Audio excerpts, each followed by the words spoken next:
और अब आइए बात करते हैं क्या इस वक्त स्थिति है आर्थिक क्षेत्र में बाजारों की। भारत में कारों की बिक्री में अच्छी ग्रोथ, रियल एस्टेट के दाम में भी तेजी, जीडीपी ग्रोथ 7.30% पहुंचने की संभावना है। तो ये मार्केट अपडेट है आज का। और देखिए सबसे अच्छी बात यह कि अब कारों की बिक्री में अच्छी ग्रोथ इंडिकेट करती है सीधे तौर पर कि लोगों की जो स्पेंडिंग पावर है वो बढ़ रही है। दूसरा, रियल एस्टेट के दाम में तेजी देखने को मिल रही है। फिर जीडीपी ग्रोथ की बात आती है, जीडीपी ग्रोथ 7.30% पहुंचने की संभावना है। ज्यादा जानकारी के लिए या इसको एनालाइज करने के लिए हमारे साथ में जाने माने अर्थशास्त्री जुड़ेंगे। आप उनके साथ में हम बातचीत करेंगे और आपको और सटीक इसका क्या पहलू है वो समझाने की कोशिश करेंगे। लेकिन इस बीच भारत को लेकर यह अपडेट है कि एक तरफ जो रियल एस्टेट के दाम में तेजी, तो वहीं कार की बिक्री में भी बढ़त देखने को मिल रही है और साथ ही साथ जीडीपी ग्रोथ 7.30 पहुंचने की संभावना है।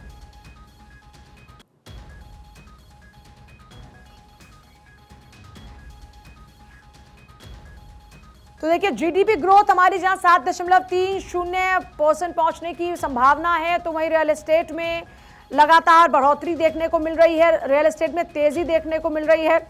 और अगर इस सबका आकलन किया जाए तो ये आकलन निकल कर आता है कि भारत कंपैरेटिवली बेहतर स्थिति में है। पूरे देश भर में आप देख रहे हैं आर्थिक मंदी का दौर देखने को मिल रहा है। आप जिस तरीके से लगातार युद्ध देखने को मिल रहे हैं, पूरी दुनिया इससे प्रभावित है।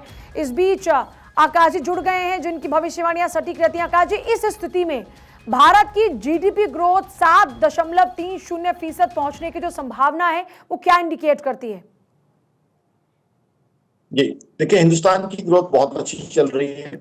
आज देखिए ऑटोमोबाइल की सेल बहुत अच्छी हो रही है। ऑटोमोबाइल की अच्छी होता है कि जीडीपी ग्रोथ हमारी काफी अच्छी आएगी। मेरा एडिशन आकाश डॉक्टर का मानना है कि 8% के आसपास जीडीपी अचीव कर सकते हैं। साथ ही साथ मेरा ये मानना है जिस तरीके से क्रेडिट ऑफ टेक बहुत बड़ा है, हमारी इकोनॉमी एक बार जो है इन्फ्लेशन से इम्यून हो गई। देखिए इन्फ्लेशन 4.4% के आसपास होने के बावजूद इकोनॉमी में अच्छा क्रेडिट ऑफ टेक हो रहा है, अच्छी बाइंग हो रही है, अच्छी कंजम्पशन हो रही है।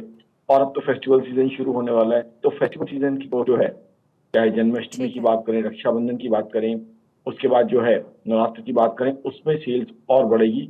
तो हमारी इकोनॉमी बिल्कुल 8%, मेरी ऑर्गेनाइजेशन आकाशनंदन.in और मेरा आकाशनंदन का मानना है कि 8% तक की जीडीपी ग्रोथ दिखा सकती है। ठीक है। और हमारी इकोनॉमी का टैग जो है आपके पास रिटेन कर सकती है।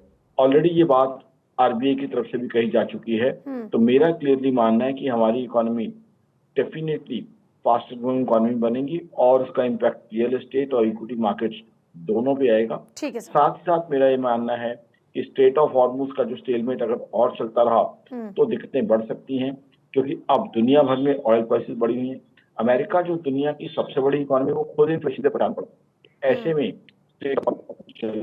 सोल्यूशन निकलना चाहिए, ये बहुत जरूरी है। जाहिर तौर पर बहुत शुक्रिया सर आपका। थोड़ा समय की कमी है, बहुत शुक्रिया आपका, लेकिन पूरी डिटेल हमारे साथ में शेयर करने के लिए, हमारे दर्शकों को बताने के लिए कि क्या स्थिति रहने वाली।